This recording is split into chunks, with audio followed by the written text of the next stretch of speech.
أنا كنت دايما حاسس إن الدنيا مش عادلة. بعد ما اتخرجت من الجامعة ما لقيتش شغل بسهولة، وفضلت أعاني من البطالة لفترة طويلة. الاكتئاب والوحدة بقوا جزء من حياتي، وكل ما حاولت أخرج من الحالة اللي أنا فيها كنت بغرق أكتر. الناس حواليا مش فارقة معاهم، كأنهم مش حاسين باللي أنا فيه. كنت بقعد في البيت معظم الوقت بعيد عن كل الناس، وكنت بتمنى أشوفهم بالحالة اللي أنا فيها. في يوم كنت زهقان وقعدت أتصفح على الإنترنت، لقيت إعلان عن ساحر بيقول إنه يقدر يحقق أي أمنية تطلبها. فكرت في الموضوع كتير وقررت أتواصل معاه. كنت حاسس إن دي فرصتي الأخيرة عشان أغير حياتي. الساحر رد عليا بسرعة وحددنا ميعاد نتقابل فيه. رحت المكان اللي الساحر قالي عليه. كان بيت قديم ومهجور، ومنظر البيت كان يخوف من أول نظرة. دخلت البيت وأنا قلقان وبدأت أدور على الساحر. فجأة ظهر قدامي من وسط الضلمة. كان راجل كبير في السن وعينيه مليانة غموض. قال لي: انت عايز تغير حياتك صح؟ رديت عليه: ايوه، مش قادر اعيش كده اكتر من كده، عايز الكل يحس باللي انا حاسس بيه. الساحر ابتسم وقال لي: مفيش مشكلة، هساعدك، بس لازم تعرف ان السحر ده له تمن، مش بيرجع تاني. وافقت بدون تفكير. وبدأ الساحر يعمل طقوس غريبة. طلب مني أقول حاجات معينة واديته حاجة شخصية مني. بعد ما خلص قال لي: الكل هيبقى زيك، بس افتكر مش كل اللي بتمناه بيبقى خير. رجعت البيت وأنا حاسس إني أخيرا لقيت الحل. كنت فاكر إن الحياة هتبقى أحسن، لكن ما كنتش عارف إني بدأت رحلة مرعبة هتغير حياتي للأبد. مر كام يوم بعد ما رجعت من عند الساحر، وبدأت ألاحظ حاجات غريبة بتحصل حواليا. الناس اللي بشوفهم في الشارع أو في المحلات بقوا يتصرفوا بطريقة غريبة. كنت بشوف الوشوش حزينة، كأنهم كلهم دخلوا في حالة اكتئاب زي حالتي.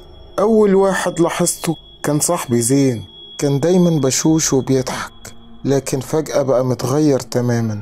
لقيته يوم بيقولي: مش عارف ليه أنا عايم حاسس بضيق وحزن ملوش سبب. ابتسمت في سري وافتكرت كلام الساحر. فعلا الدنيا بدأت تبقى زي ما أنا عايز.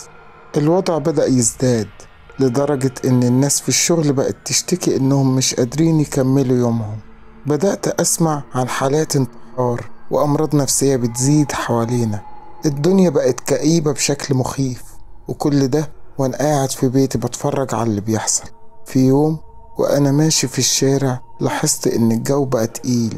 الناس بدأت تتفادى النظر في عيون بعض، وكل واحد ماشي وهو حاسس إن في عين عليه.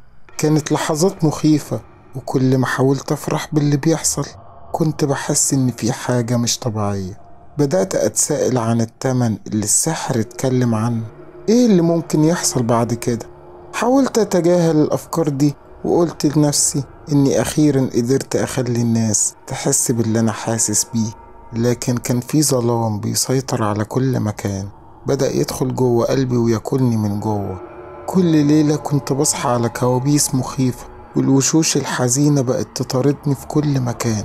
بدأت أحس إني فاقد السيطرة، وإن السحر اللي أنا استخدمته بدأ يقلب عليا. كل يوم كان بيمر عليا وأنا شايف الناس حواليا بتزداد حالتهم سوء. كنت بحس بنوع من الانتصار الغريب، لكن الفرح ده مطولش. بدأت تحصل حاجات غريبة في البيت عندي، حاجات بتتحرك لوحدها، أصوات مش مفهومة بسمعها في الليل. في يوم من الأيام وأنا قاعد في الصالة سمعت صوت عالي جاي من المطبخ. لما دخلت لقيت كل حاجة مرمية على الأرض، وكأن حد كان بيدور على حاجة ومش لاقيها. قلبي بدأ يدق بسرعة وبدأت أحس بالخوف لأول مرة. كنت عارف إن ده مش طبيعي. رجعت أوضتي وقعدت أفكر في اللي بيحصل. هل ده جزء من التمن اللي السحر كان بيتكلم عنه؟ هل في حاجة مش طبيعية بدأت تظهر في حياتي؟ كل الأسئلة دي ما كانتش ليها إجابة، والليل كان بيمر ببطء ورعب. في ليلة من الليالي وأنا نايم حسيت بحد بيشد البطانية من عليا. فتحت عيني لقيت الدنيا ضلمة حواليا، مفيش أي حاجة واضحة، لكن كان في ضوء بسيط جاي من الشباك. كان نور القمر، ولقيت حد واقف عند باب الأوضة بس مش واضح الملامح بتاعته. كان زي ظل، وبصوت مخيف قال: نعيم، انت اللي جبت ده لنفسك. قمت وانا بصرخ بأعلى صوت. لقيتني بصرخ من الرعب، مش فاكر اذا كان ده حلم ولا حقيقة. بس الحاجات دي بقت تتكرر كل ليلة، كوابيس مخيفة وأصوات بتلاحقني في كل مكان في البيت. بقت الحياة بالنسبة لي جحيم لا يطاق.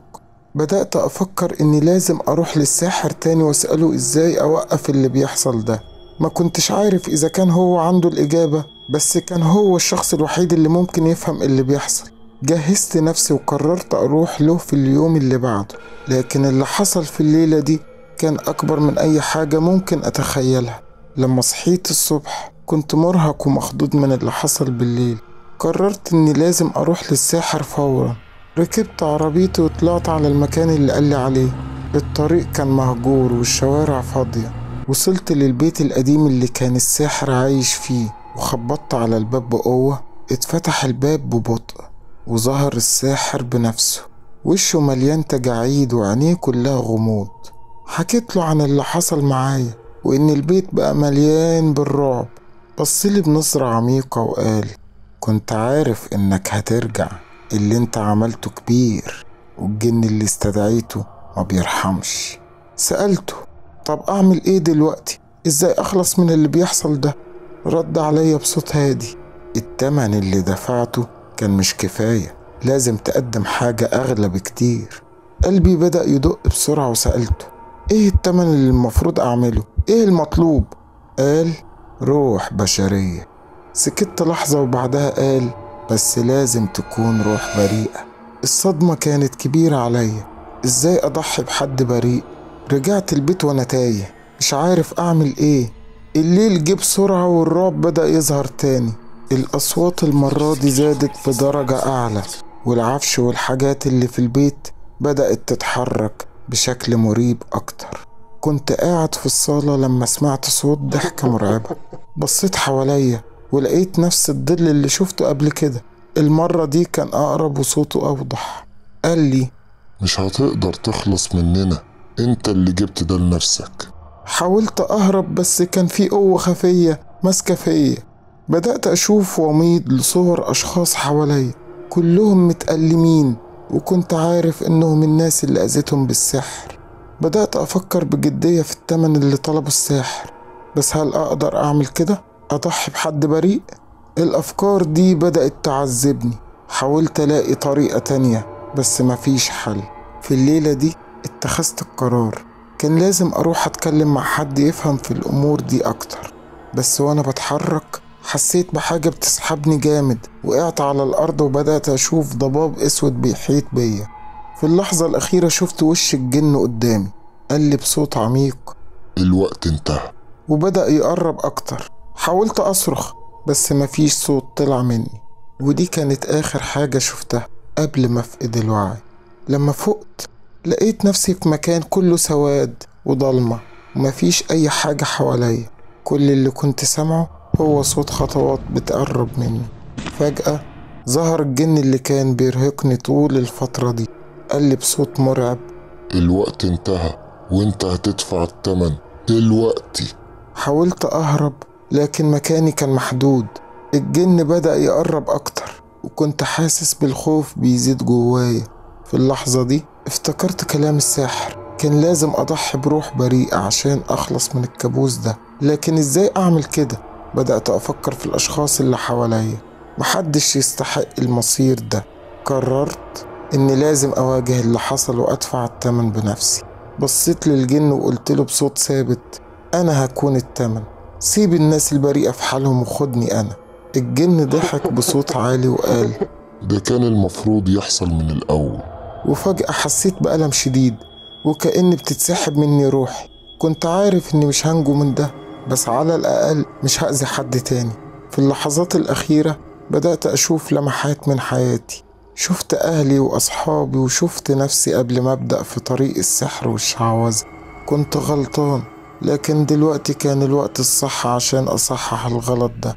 الجن قرب مني أكتر ولمس بإيده الباردة روحي. حسيت بألم ما يتوصفش، وبدأت الدنيا تبقى ضبابية قدامي. في اللحظة دي سمعت صوت الساحر بيقول التضحية هي اللي هتنقذك. في اللحظة الأخيرة كان في ضوء ساطع والجن اختفى فجأة.